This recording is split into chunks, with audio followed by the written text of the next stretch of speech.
in dealing with cancer. Like, I am grateful that I know I have a short period of time. And so for 2 years, we were indentured slaves.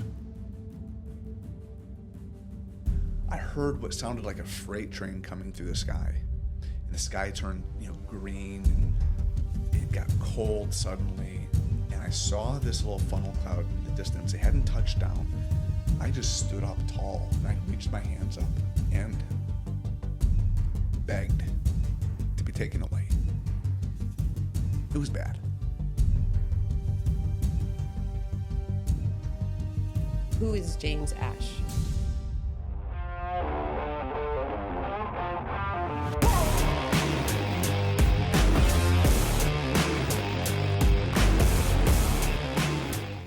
Welcome to Unbroken from the Ashes. I'm Jessica Ash. And I'm James Ash.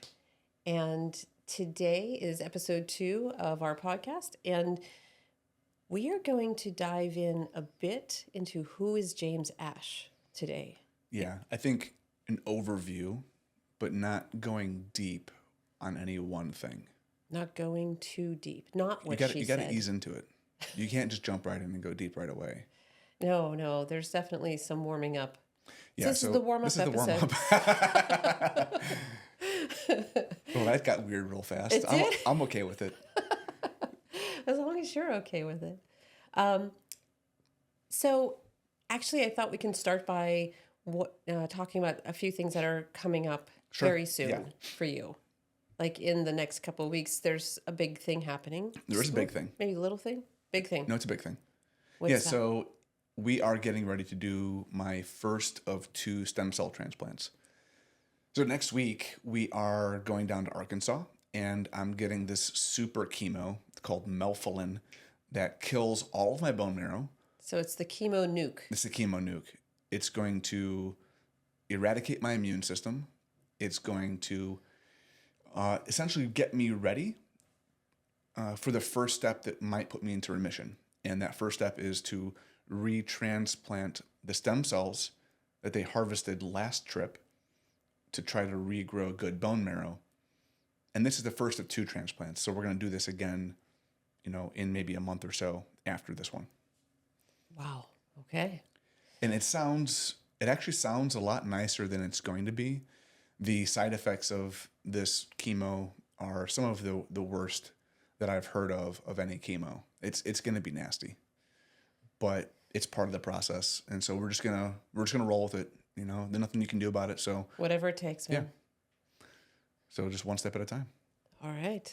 And have you done any new Spare No Arrows adventures in the past week or so? Like therapeutic type of things? Yes. Yeah, so we have a good friend that has a red light therapy set up in their house.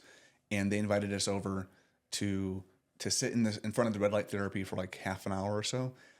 And so I laid on this grounding mat and got this red light therapy. And I tell you what, it felt amazing. It sounds like woo-woo silly stuff, but something to it. It was pretty impressive. Okay. Well, it's another arrow in your quiver, right? Yeah. And if nothing else, it was relaxing and it felt really good. But there is a lot of evidence, a lot of small studies showing various different benefits of red light therapy. Yeah. So there may be something to it. Yeah, and again, a lot of cancers are related to the mitochondrial health of those cells, and red light therapy has been shown to directly affect the mitochondrial health of cells. So there is a lot to this. All right. So today we wanted to talk about who is James Ash. Not doing super deep dives into individual stories. We'll do that on other episodes. But today, I'd really like the listeners to know who you are and what kind of has happened to make you the man that you are today. So I guess we have to go back to the beginning. Mm-hmm. I'll start this and I'll preface this by saying there's going to be a lot of hard things that we're going to talk about because life has been very hard, but I'm grateful for it. I appreciate all of these things because they have formed me into who I am. and they have each hard thing has prepared me to handle the next even better. So by the time we've gotten to this point in my life, this is not the first hard thing we've had to deal with. And I feel really, really well equipped to manage this. So we're going to talk about some hard shit, but I'm not feeling like a victim of these things. I appreciate them. Right. It's not poor me. No. But it is what it is. Right. Yeah. You're not complaining. You're not looking for sympathy. This is just the facts, Jack. So let's go to the beginning. Tell me what was relevant about, it's odd that someone would have relevance to when they were still like in the womb, but you actually do. Yes, I do. So I don't know that I necessarily believe in reincarnation or that kind of spiritual thing, but I have a story from the time I was born that I think is relevant to the person I am now, which is very strange. So back in the early 80s, there were 4 people that were known at that time as the Chicago Ripper Crew. There were 4 serial killers who ended up murdering 18 women in 1981 and 82. And these 4 people were horrendous. They did satanic rituals on the women they murdered. A lot of them were prostitutes and people that they thought wouldn't be missed. The second woman that was murdered was my mom's best friend. Her name was Lori Borowski. She was a Remax real estate agent, and she was opening up the office for the day. And the 4 guys came up to her in the red van they used and kidnapped her off the side of the street and tortured her, killed her, mutilated her. And she was found months and months and months later, her body just left in a cemetery. And this was my mom's best friend. So my mom is now at this time of the memorial. She's due with me. I'm 16 days late. So your mom's 9 months pregnant. Yes. And overdue. And yes, and she's at the memorial. Yeah. She goes up to Lori's casket, puts her hand on the casket, immediately feels me jump in her stomach. And as the story was told to me, she went right to the hospital, and I was born less than 20 minutes later. So the connection here is that, I am now a police officer, and I have this passion for protecting people and teaching them how to protect themselves.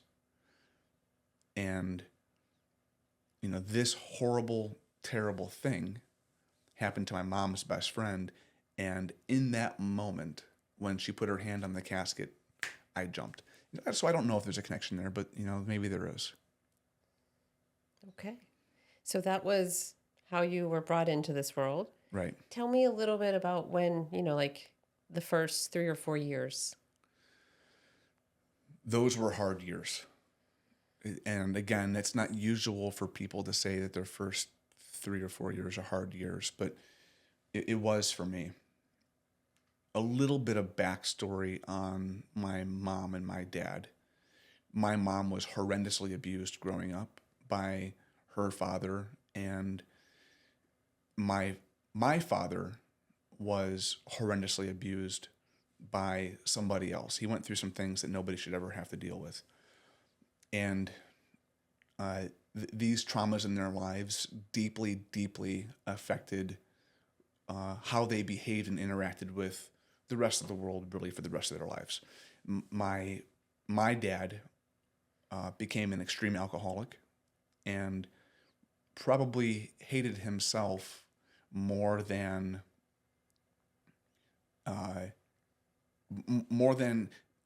any of the bad things that he could have done. But he did some really nasty things. When he was drinking, he was not a good person. He was not the happy drunk. So my first memory is of me being about 3 years old. And at this time, we lived in a townhouse. And my memory is of me holding my little sister under our dining room table. We had like this small square table that sat 4 people, and it was pushed up against the wall. And around the corner of that wall was our kitchen. And I remember looking out around the corner to see what was going on in the kitchen. And my dad had already at this point broken out the kitchen window. I don't know if he hit the window with my mom or with his hands, but at this point he had my mom slammed up against the cabinets, hand around her neck. And, that was my first memory. And, my mom was yelling and screaming, crying for help.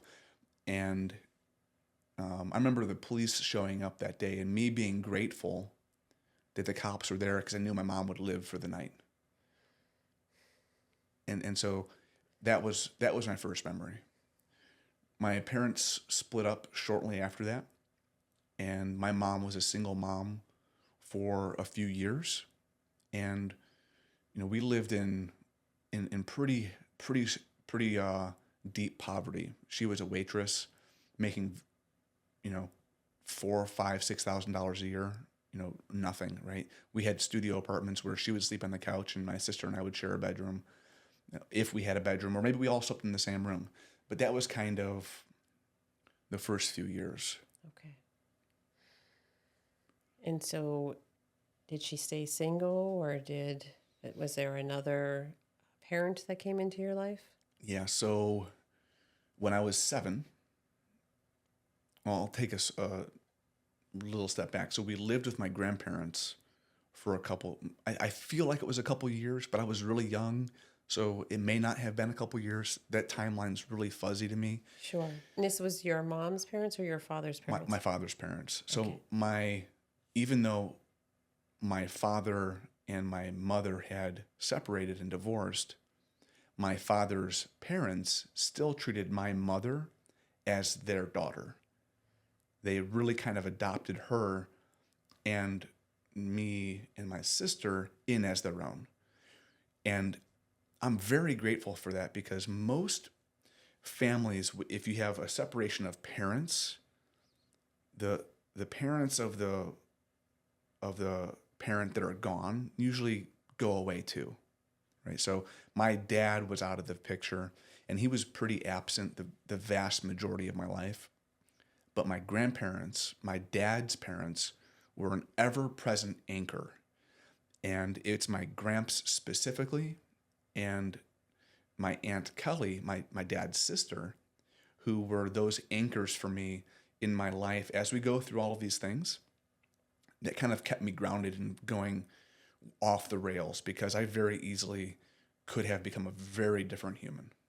So setting that stage, my gramps kind of filled in that role as parent figure, like dad figure.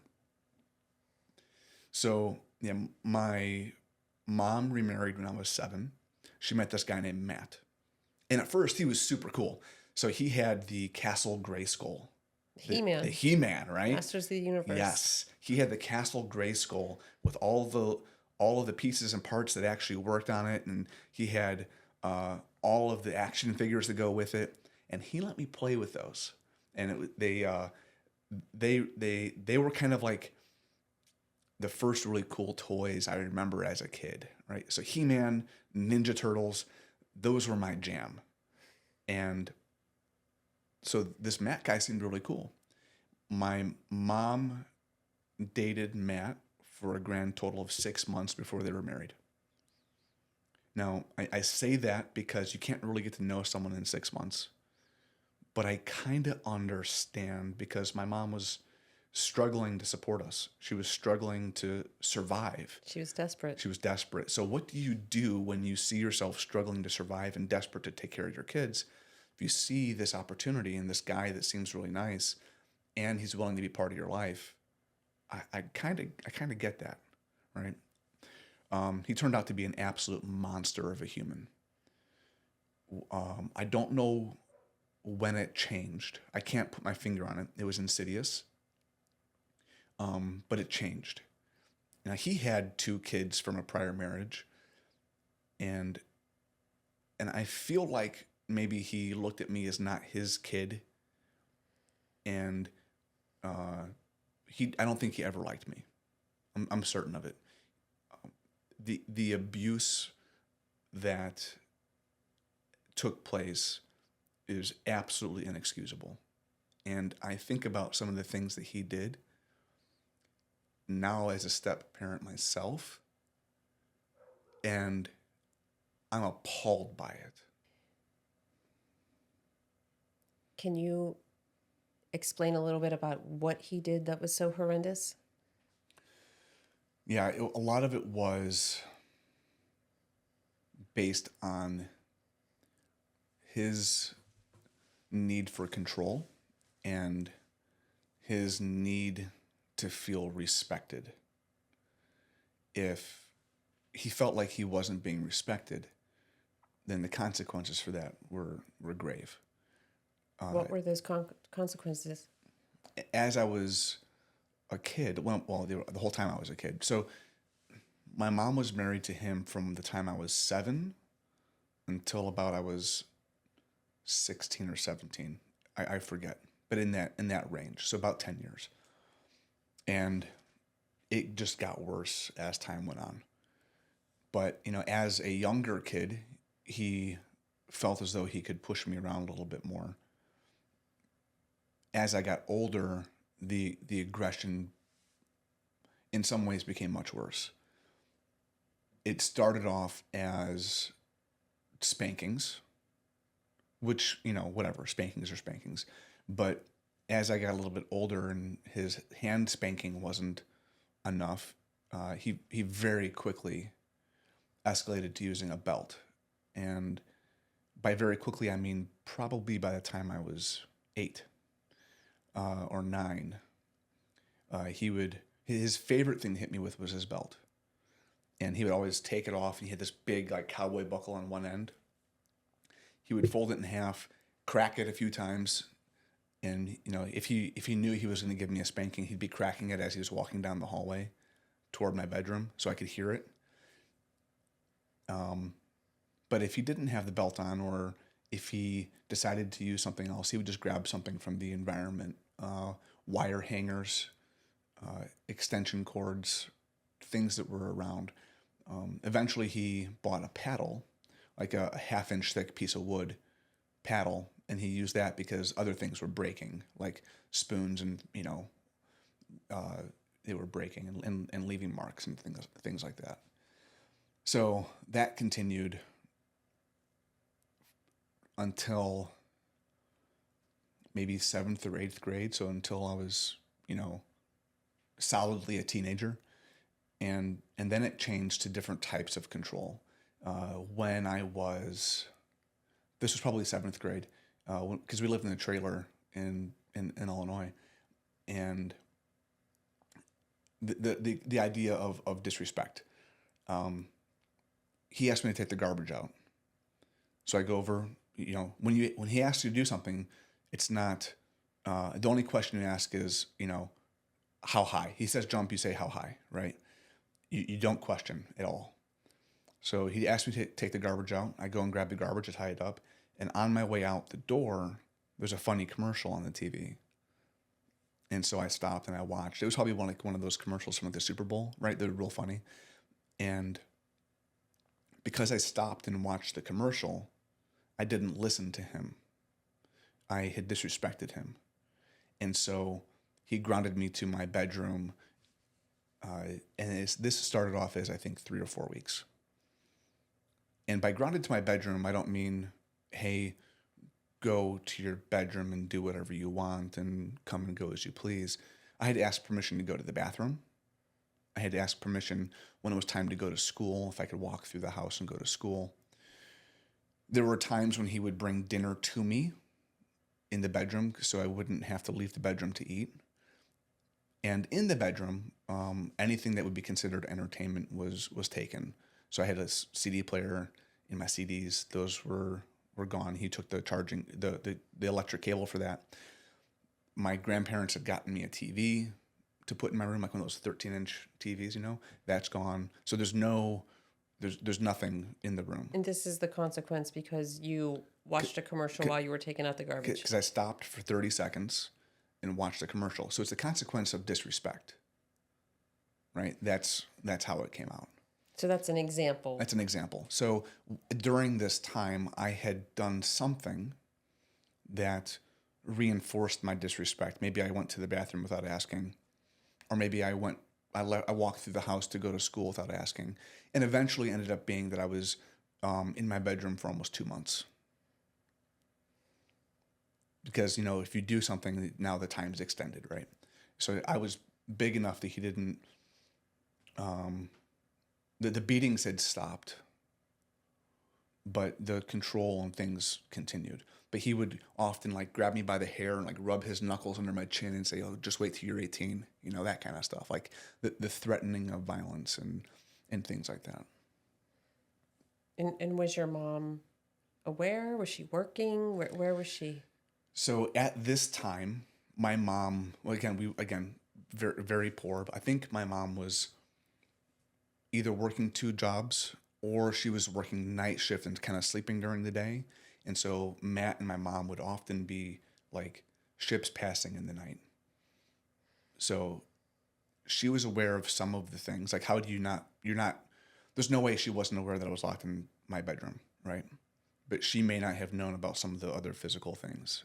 I don't know. I have no idea, right? Okay. But some of the other examples, we had a cat at the time, and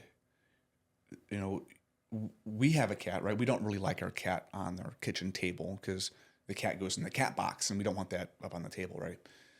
So there was a time when our cat Harvey jumped onto our dining room table, and Matt grabbed the cat, threw it across the trailer. It hit a chandelier, bounced off a wall, and we didn't see the cat again for 3 months. I'm pretty sure it was, managing mortal wounds, right? It was horrible. We had a dog at the time too. Her name was Trigger. Anytime Trigger would get up to walk around, Matt would yell at her and scream at her to go lay back down. So he had to control everything. I see. Good dude. Right. And now tell me a little bit about the poverty. You mentioned that you were very poor. Yeah. How deep was that poverty? That's a good question because, when I went to Iraq, I saw poverty. Mm-hmm. It was not Iraq poverty. In the grand scheme of things, it wasn't that bad. In American standards, it was terrible. We didn't often ever have money for new school clothes. So my grandparents often got us new shoes and new school clothes and things like that. And, when we would, I'm thinking through the phases, right? There were times when there was more and there was times when there were less. Tell me about, the worst season. So the worst season was probably when we lived in Missouri.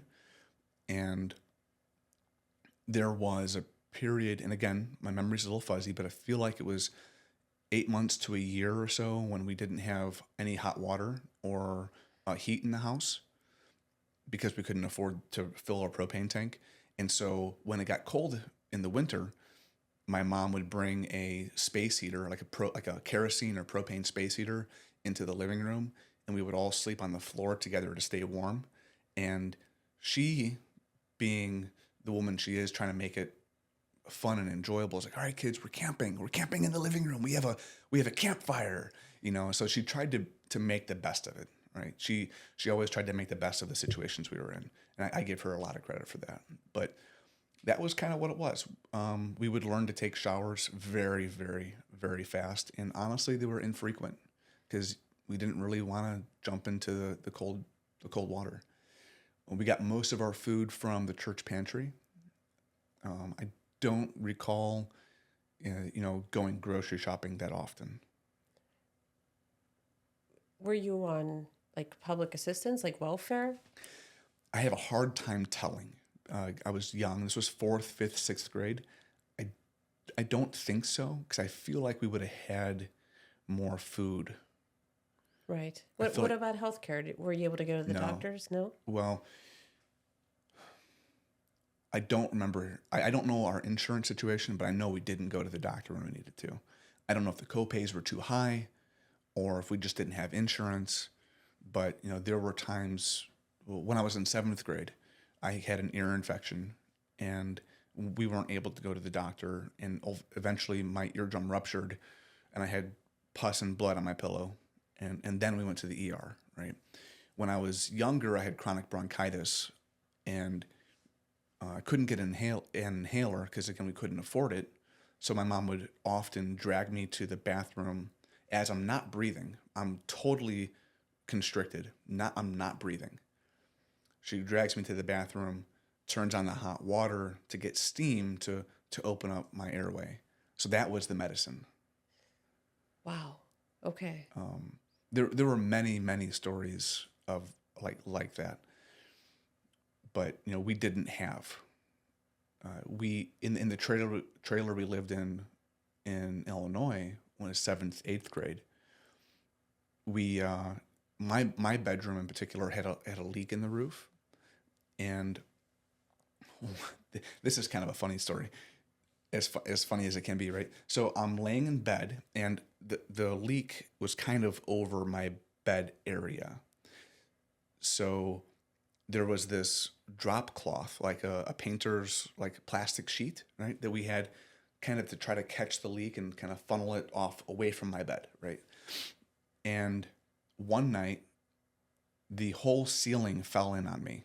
I'm sleeping in bed, I'm sound asleep, and the whole ceiling just caves in on me. I open my eyes, I'm looking at the stars. Like it's to the sky, open. And so I'm like, oh, shit. So I go over to our laundry room, which is also my brother's bedroom. And I grab another set of sheets and a blanket out of the laundry room. And I go over onto the couch and I lay on the couch in the living room. I'm like, all right, we don't have a leak in here. I can sleep in here. I lay down and I cover up. And as I unfold the sheet to lay in it, there's a wasp or a hornet or something in it, and it stings me like 2 or 3 times. Jeez. So it was a wild night. It was a bad day. It was a bad day. So that leak in my bedroom was always there from that point forward. And so we had all we did was put up a new piece of plastic that funneled any water or any snow that leaked into this like 55-gallon like plastic garbage can. And that was my ceiling. Wow. And that was probably the last 8 or 10 months that we lived in that trailer. Okay. And so you're in this situation of, you can't even sleep in bed without getting wet or having the roof cave in on you. You don't have much food, right? Mm-hmm. You're not getting health care. Was there anything that you could grab onto that was positive during this time? Absolutely. Each year, again, I told you my Gramps and my Aunt Kelly were big anchors. So each year, my Gramps took my sister and I up to this place in the Upper Peninsula of Michigan. And I still get choked up thinking about it. That Reprieve every summer. I knew we were going to spend a week or 2 up there, and it was usually 2 weeks up there, and then another week at my Aunt Kelly's house. I knew I had 2 to 3 weeks of Reprieve every year, and knowing that if I can just make it another 6 months, I'm going to have a break. That was my anchor. That was my hope. And that place became where I learned how to drive. It was the place where my Gramps taught me how to think. He would ask these questions. He'd like, hey, he would find something that was happening in the environment. Like, it could be something as simple as an outboard motor on a boat in the water, and you're seeing rainbow colors in the water up where behind the boat. So he'd be like, "Hey, tell me why that's happening." And he would make me think through what it could possibly be, and make me critically think through those things. Or he'd give me a scenario, and he'd ask me to try to solve the scenario. But he taught me to use my mind.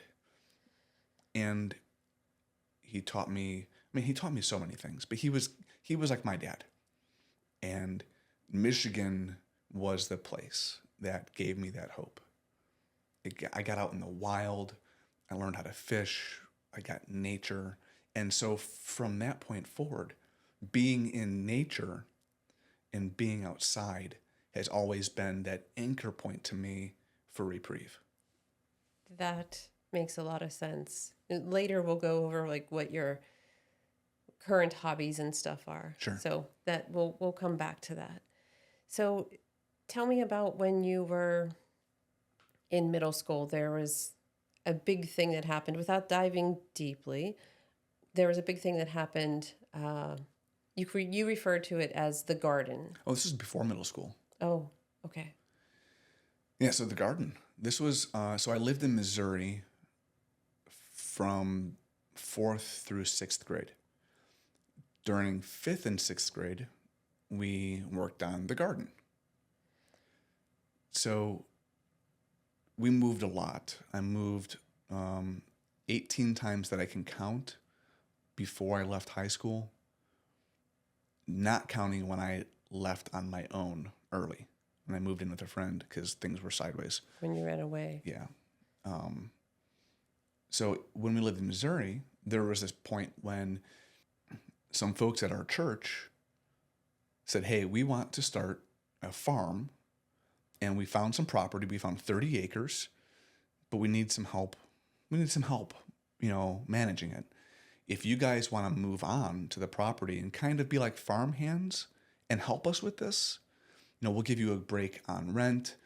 You know what? We can even sell the produce from the farm at the farmer's market, and you guys can have new school clothes," which is a thing we didn't really have on our own. That was always provided by somebody else. And so this gave us this extreme hope of something better. It wasn't quite the picture they painted. So we get onto this property, and we're living on a trailer on the property because the house that's on the property needs to be rebuilt. It's falling apart. It's just a shell. So the landlords and the kids rebuilt this house.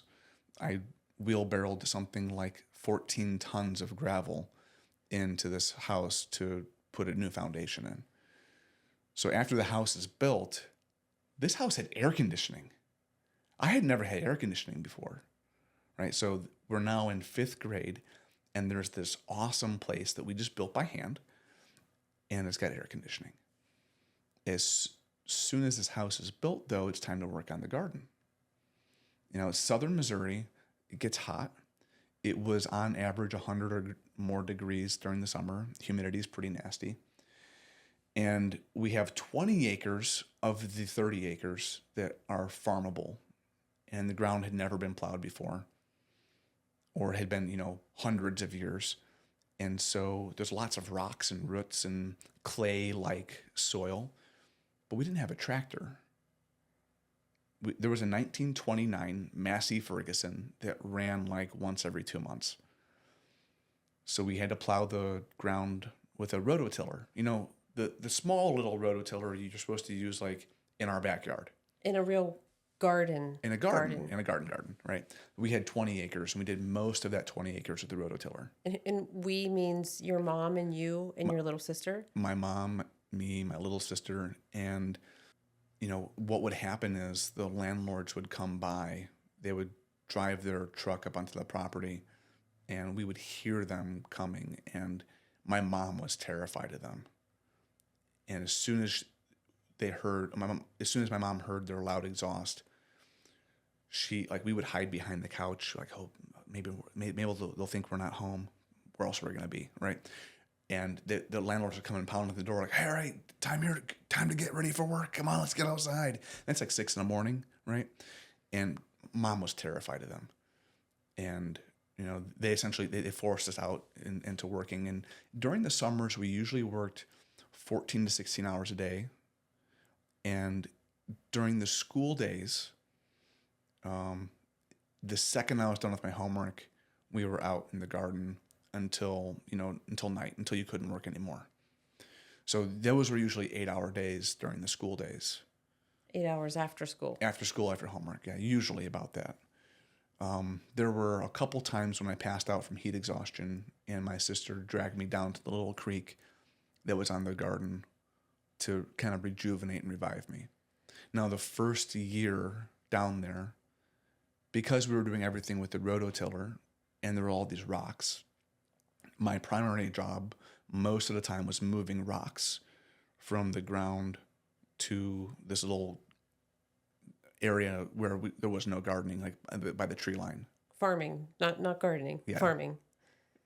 So I had a wheelbarrow, and it was my job as a 5th grader that any rock the size of my fist as a 5th grader and bigger had to be gone. And there were so many. It was truly a 16-hour a day job, just moving rocks from one place to another. Why was your mom so afraid? Did people threaten you, beat you? Like what was A mix of a couple different things. One, going back to my mom's childhood, she was very, very badly beaten, right, by her dad. But also these landlords would threaten to beat us. They'd say, we're going to go get a switch. We're going to do this. They had these little bamboo sticks they had. And, that happened.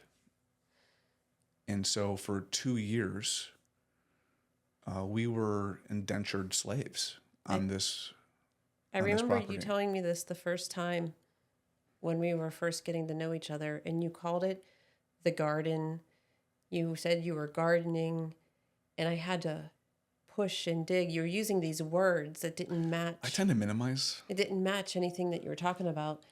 And then you're talking about, and I'm like, well, why would your mom be afraid? And, oh, well, they had these sticks that they would hit us with. And my stepdad was complicit in it too. He worked a 9-to-5 kind of job. But when he was home, all right, get outside. If he'd hang out in the air conditioning. He enabled it. He facilitated it.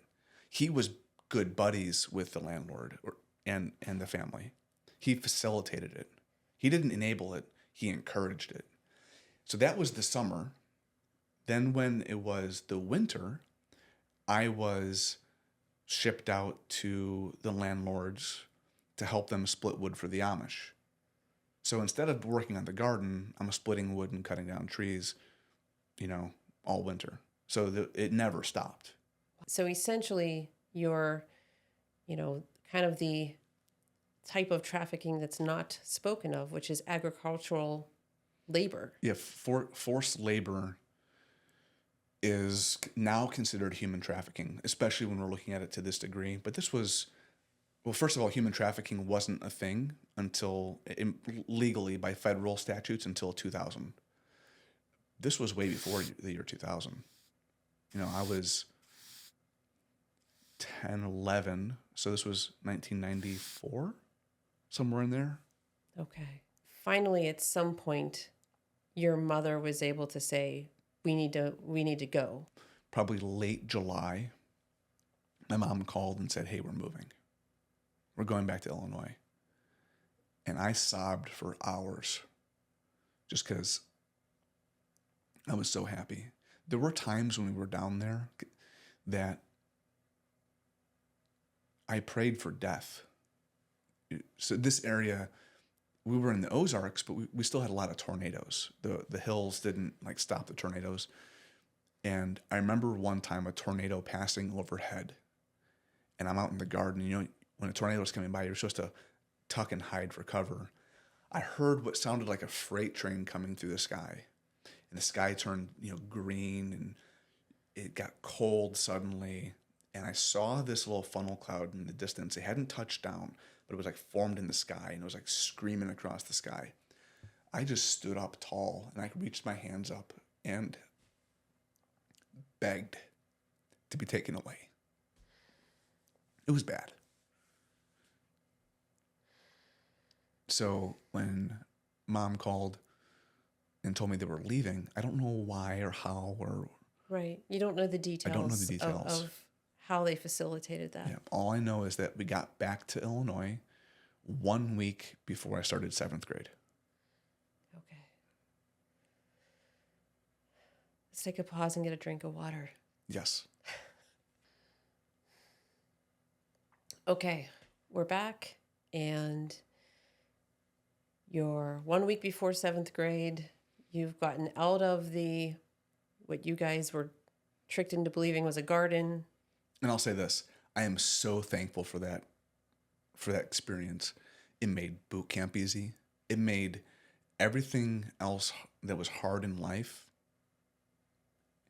it made it easy. It kind of broke my pain scale a little bit. You know, like when you go to the doctor and they say, all right, on a scale of like 0 to 10, 10 being the most pain you've ever experienced, where are you at? So for me, everything's a 2. Right. My pain scale's broken. Right. You have a broken bone. It's a 2. Well, that might be a 3. That might be a 3. Yeah.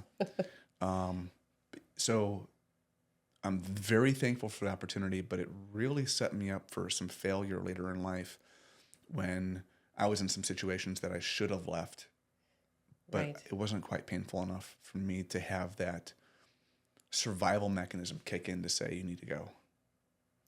But it did help you through situations by like boot camp. Yeah. Making them seem easy in comparison. Everything else in life is easy now. I see. So you're 7th grade. Mm-hmm. That's when we moved back to Illinois, live in Rockford, Illinois. And we lived in that trailer where the roof caved in. That was 7th grade, 8th grade. Okay. And then was there something positive that you found in your life around that time? Like sports? Oh, yeah. Thanks. Thanks for the guidance, little nudge. Hey, here's a hint. So 7th grade, in gym class, we had this period where you'd go from one lesson or one period where you were doing baseball for 3 to 4 weeks, and then you would do basketball for 3 to 4 weeks, and then you'd do wrestling for 3 to 4 weeks.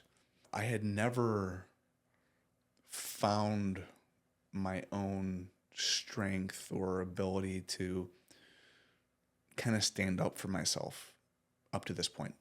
My mom always raised me. Again, we were raised in a very religious environment, and we really haven't dove into that yet. But her perspective was, when you're being bullied, just turn the other cheek. Don't fight back. Don't resist. Extreme pacifist. So like we had lice, we had fleas, we had old clothes. Like I was picked on all the time. I would have people like hawk loogies in my hair on the school bus. I was an absolute wreck. And, I get that. And her answer was, turn the other cheek. Don't fight back. If you fight back, things get worse. That was her experience growing up. So you found wrestling. I found wrestling, and I fell in love. I found this ability to stand up for myself. There was this grit, this thing where I could like test myself, and frankly, I could get some of this anger out of dealing with Matt this whole time. And so I started wrestling 7th grade in that little short period, and 8th grade came around, and there was actually wrestling you could do. So I started wrestling, I'll call it full time, 8th grade, and I went through high school wrestling. Okay. It was an amazing experience for me. Really changed a lot for my self-confidence. Okay.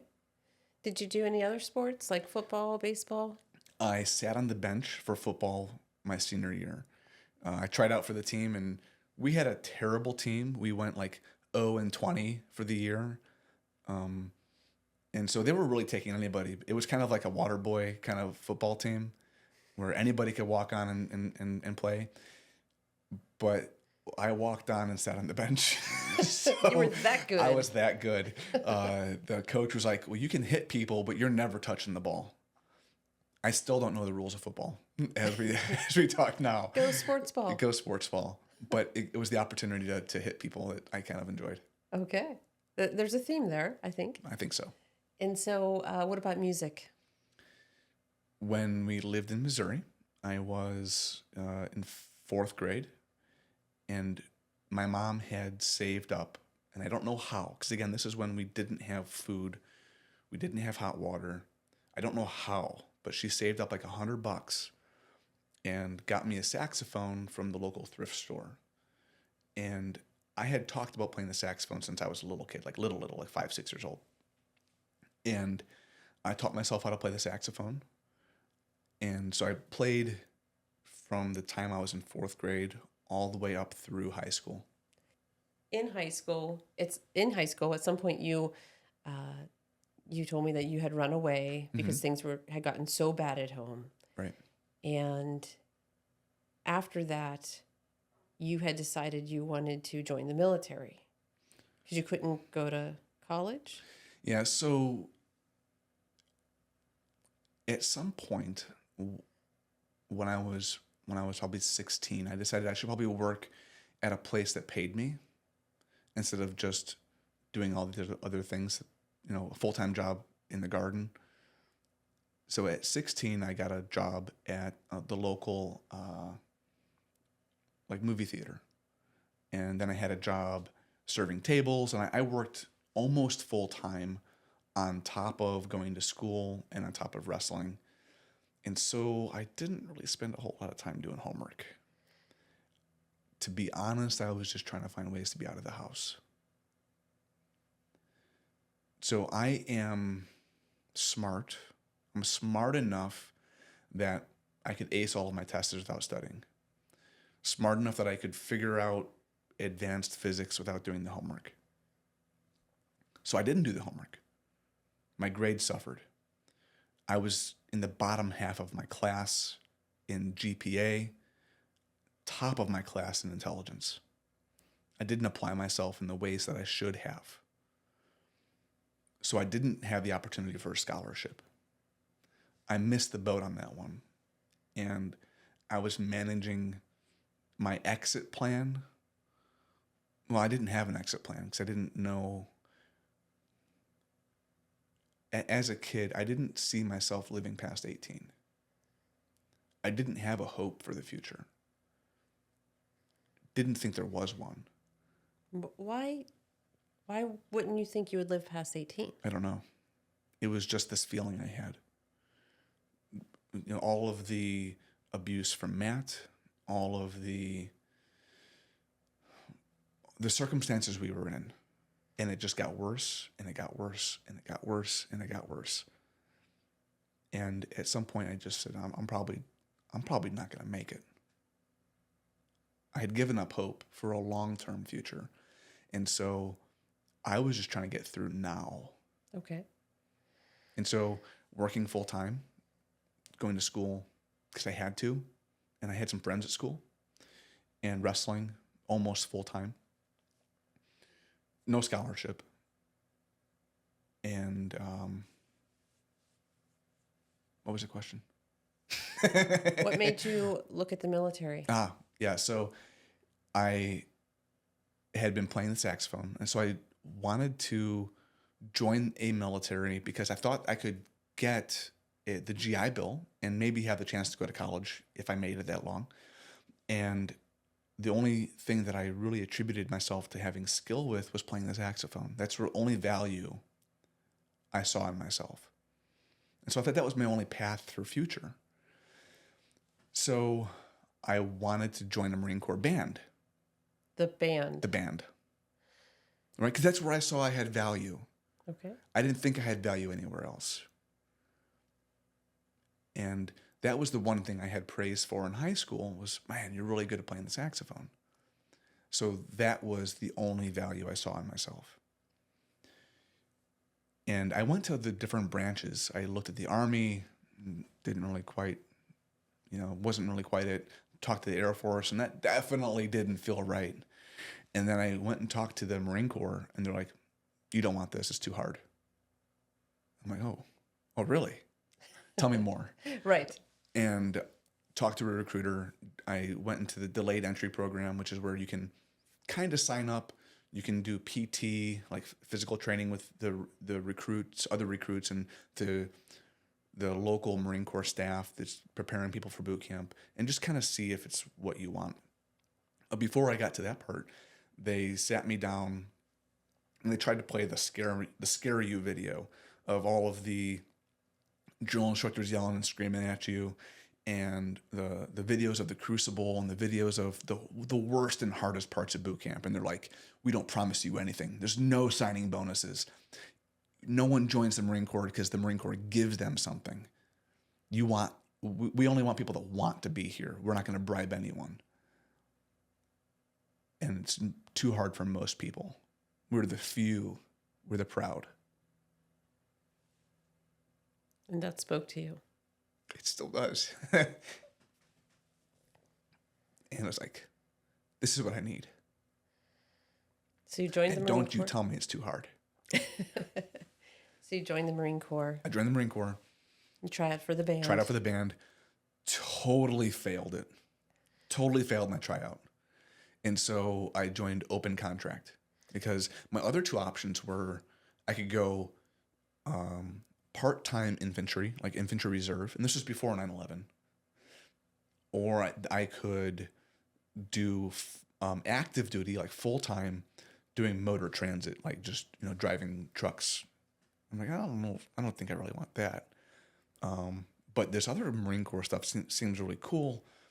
I'm pretty smart, so maybe I can get a cool job, right? Maybe I can do intelligence, or maybe I can be like something super secret, hardcore warfighter guy, right? And so I joined open contract. Okay.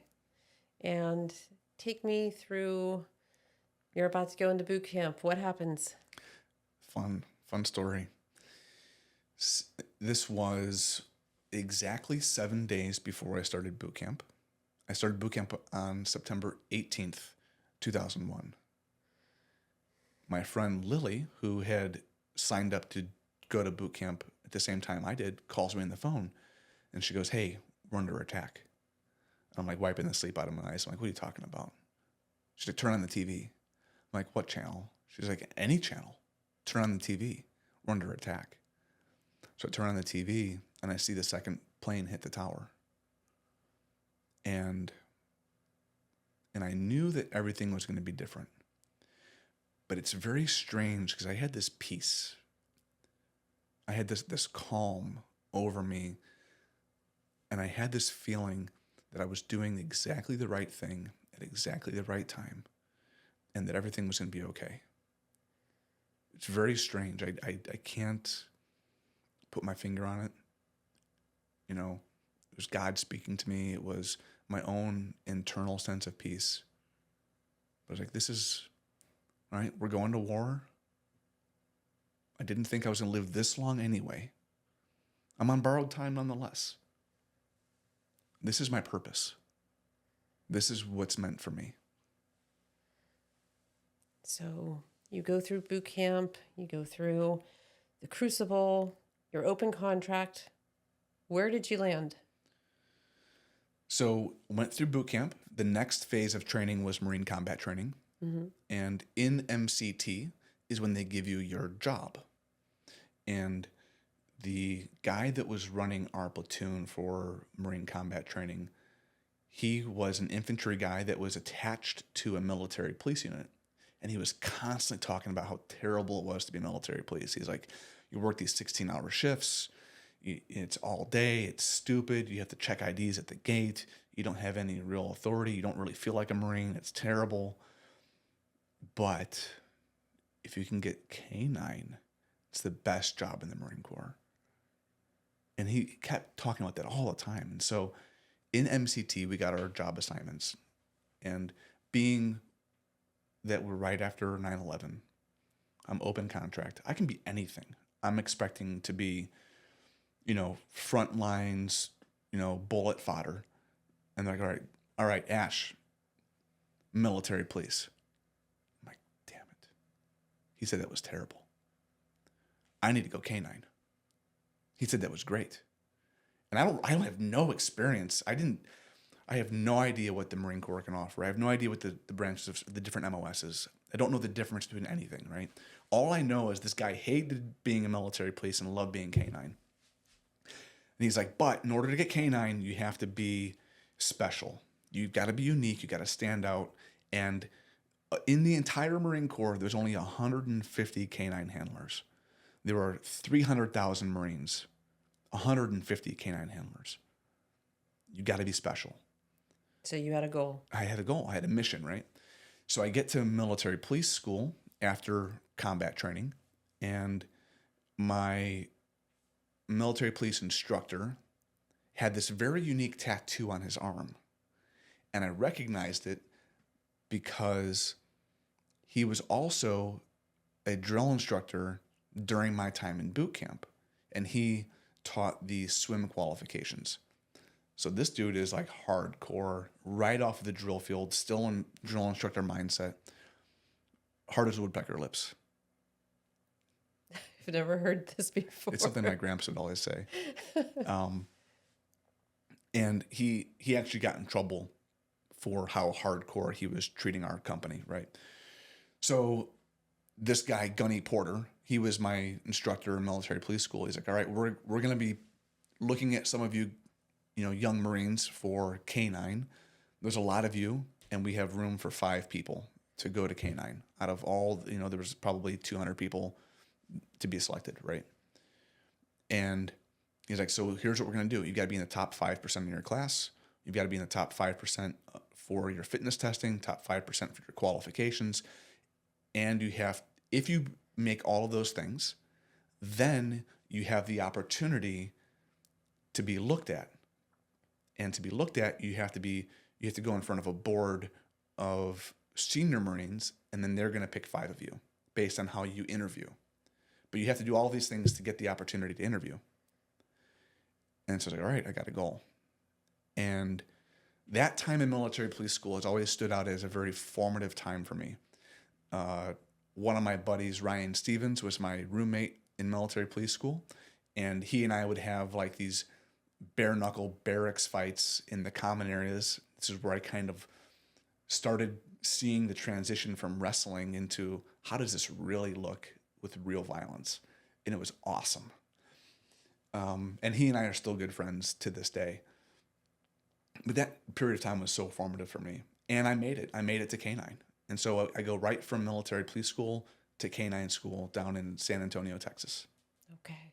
And so you're military police K9, and you did that until when? So I once I graduated K9 school, I went to Camp Lejeune, North Carolina, and I was there until 2005. And then in 2005, that's when my contract was over, and I had the choice: do I re-enlist or do I get out? What did you do? I ended up getting out. Why? I didn't want to. At this time, I had been married. I got married in 2003. I had my son in 2004. And my wife at the time essentially said, Marine Corps life is too hard for me. I need you to get out. If you don't, I'm gone anyway. Is essentially the ultimatum she gave me. So, and she phrased it in different ways. Are you going to be so selfish that you're going to stay in and, not be a father for your son? You're going to get killed. This is going to happen. That's going to happen. She knew exactly how to manipulate me. Okay. And that was a pattern. But she knew exactly how to twist my mind. And right. Ultimately, it wasn't just an ultimatum. It was put back on you as you're being irresponsible. Irresponsible, selfish. How can I put her in this situation? But the Marine Corps, it was what helped me become me. Right. It was transformative for you. It's very. Now, you went back, though. To the Marine Corps? Yeah, tell me about that. So I got out in 2005. I started working for a contracting company down in Tennessee. doing the security for a nuclear facility down there. And one morning I'm making breakfast, scrambling some eggs up, and I get a knock on the door. FedEx lady opens the door, kind of this heavier set black woman. I remember the moment to this day. I open the door and she hands me this envelope, kind of like big eyes, and just walks away. Not even a chance for me to say thank you. And I look at it, and it's coming from Kansas City, where the Reserve Center is. And I go and sit on the couch, and I open up the envelope. It's like first class, got a sign for it, all that kind of stuff, certified mail. And I pull out the paper, and it says, by executive order, we miss you. We can't live without you. Welcome back. And so I got recalled back to service. And so what happened then? I was thankful for that opportunity. My first 4 years, I volunteered to deploy like 4 times.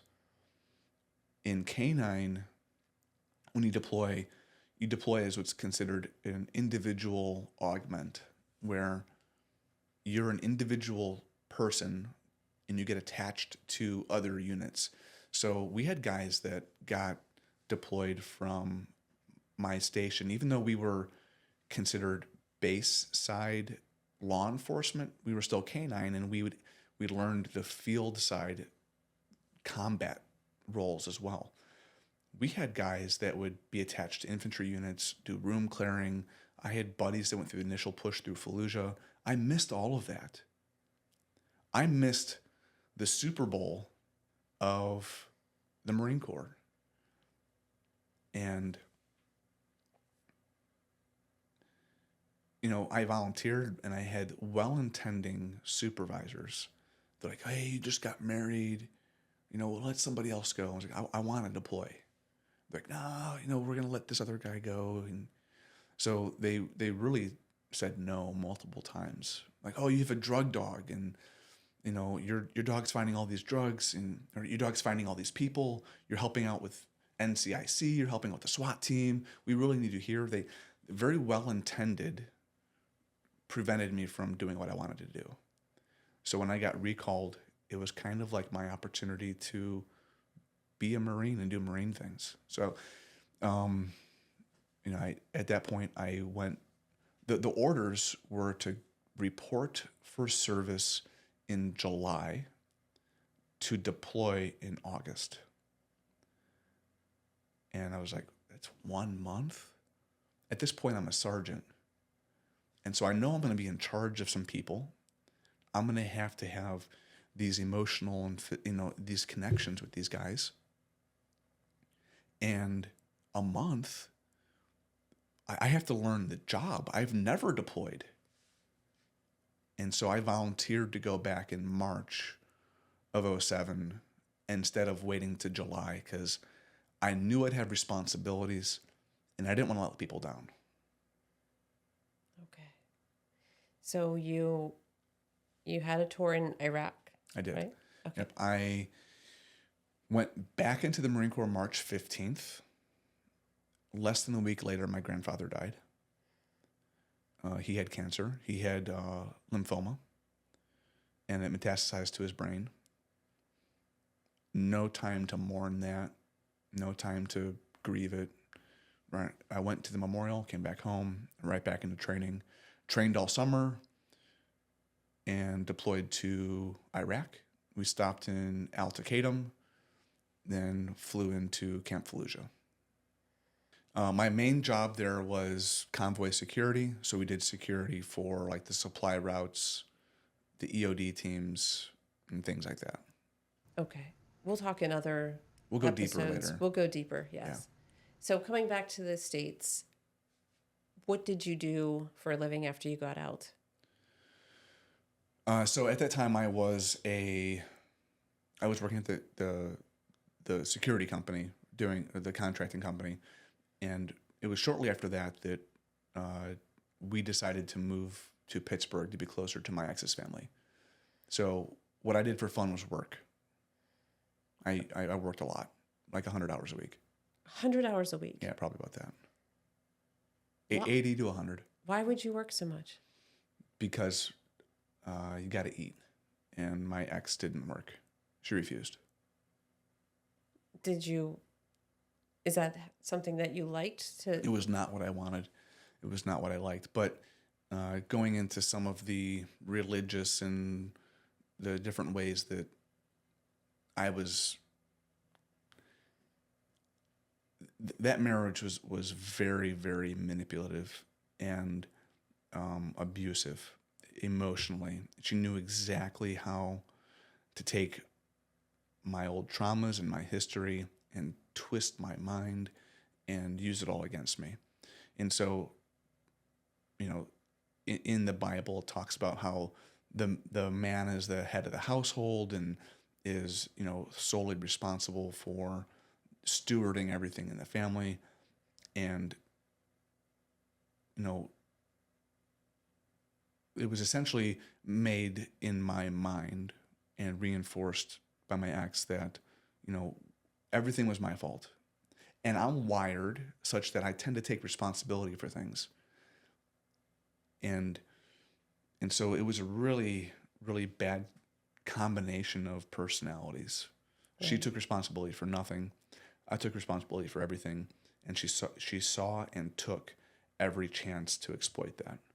I see. And so I worked 100 hours a week because it's my responsibility as the man of the house to make sure we have food. And coming from no food, I wanted food. Right. And so you worked various different jobs, but you did do some work as a police officer. You were a firefighter for a few years. Yep. So I worked up here in the city. Up here in Pittsburgh. In Pittsburgh. I was a professional firefighter for just shy of 5 years. And prior to that, I was a federal police officer for just shy of 5 years. And I taught full-time for a while, combative self-defense firearms, and part-time for many, many years. I still teach now, all of those things. And between my time in the military and working for federal service, policing is kind of what I know and what I do, and so that's what I'm doing now. I'm a police officer now. I worked in the city of Pittsburgh for a few years, and now I work in a smaller town north of the city. Okay. And lots of stories there. Yes, lots of fun stories. Yeah.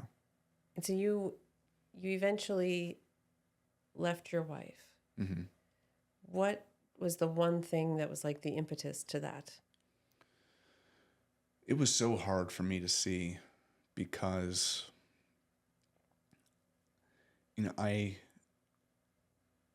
it got so bad that I didn't feel anything. I felt like I was just broken. I had a conversation with my mom. We were sitting on the front porch of one of the houses we lived in, and I remember telling her, like, I'm calloused. I'm broken. It's just who I am. I don't feel anymore. And I truly thought it was me. And there were a few things that woke my mind up to realizing it wasn't me. And that it was really the circumstances I was in and allowing to take place. And that I was complicit in this terrible, toxic relationship with my ex. It was just as much my fault as it was hers for allowing it to take place.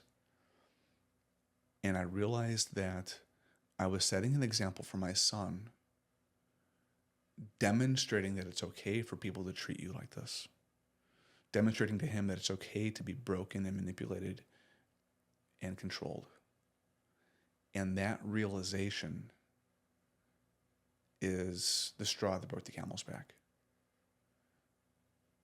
Okay. So you went through that process, and that was a very long process for you and very difficult process for you. And you found new hobbies and things that you enjoy, like hiking and backpacking and things like that, kind of getting back into nature. Yes. Back into your anchors. That's right. Tell me a little bit about that. So the biggest of those anchors was the nature, right? And so when I was a firefighter, I got a bunch of firefighters together and said, hey, you know what? My mom lives up in Seattle. And last time I was up there, I saw this little bump in the distance they call Mount Rainier. I want to climb that. The bump. The bump. 14,000, what is it? 14,410. Okay. 14,410 feet. It's a glacier on top of a volcano. So I don't try to really do anything small, right? If it's worth doing, it's worth overdoing. So I grabbed 7 or 8 firefighter buddies and I said, hey, we're going to climb Mount Rainier. And they're like, oh yeah, well, let's do it. Most of them were very ill prepared for that hike, but they had the heart and they did all the training and got ready for it. And you were part of that journey. And when I had met you early on, I had learned about your experience climbing Kilimanjaro. And I was like, man, you are 100% better at this and more experienced at mountain climbing than I am. You should join us. And you're like, oh, all right, I don't think I'm ready. I was like, well, you're more ready than I am. I've never done this before. And so with my very positive attitude, I'm like, we can get you ready. Mm-hmm. We have time. We have a year. And so, we started hiking. That was really my first big backpacking or hiking outside of the Marine Corps. I had never done an adventure on my own, ever. This was my first adventure. Wow. Okay. And I had never had the money to do an adventure. I had never seen the opportunity. And so I made this opportunity, and this was the first. And so in preparation for it, we did all the hiking together. It's when you and I really started to get to know each other and ultimately fell in love. And we have some deeper stories for that too. Sure. But yeah, so hiking, backpacking, outdoor adventuring, those are my biggest, I would say, like hobby passions. And on top of that, jiu-jitsu. I'm obviously on a pause right now, but jiu-jitsu is one of my big passions. I'm only a blue belt. I'm nothing fancy. And physical exercise, trying to keep my body healthy through strength training. And those are some of my things that I love to do the most. Okay.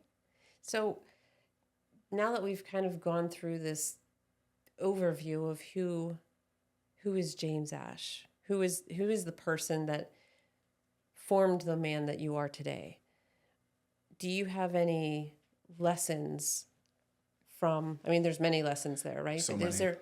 Is there any one that stands out to you based on what we talked about so far today? I would say it's finding gratitude in every situation. There is something to be grateful for in every one of these things, whether it's some of the experiences I had in boot camp where I was injured pretty bad, or the experiences in the garden.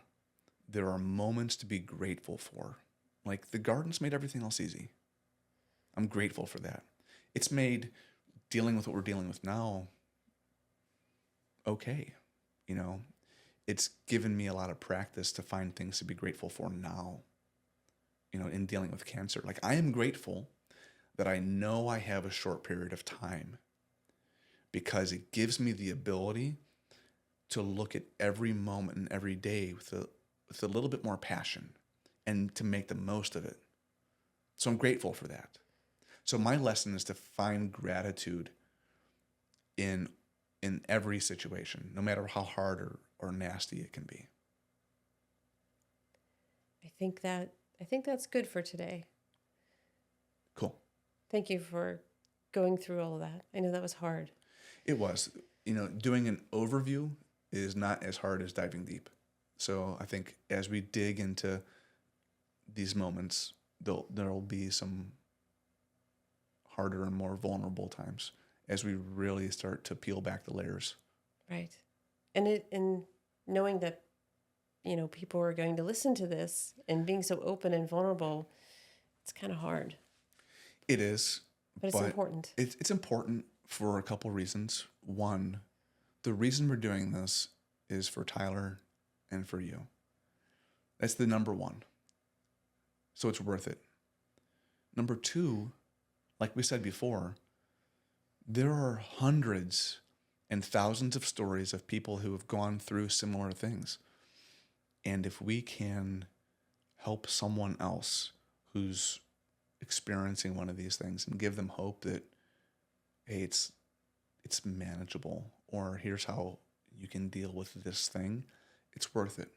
Because we didn't have the luxury of a blueprint. There's no blueprint for the things we went through in life. If we can help someone else navigate it, that's worth it for me. Okay. So with that, if you have any thoughts about this or want to share any similar experiences, head over to the YouTube channel, put in some comments about what you think. If you want to hear more deep dives into some of these stories, go ahead and put it there. It helps us if you put in comments. And until next time, make it great.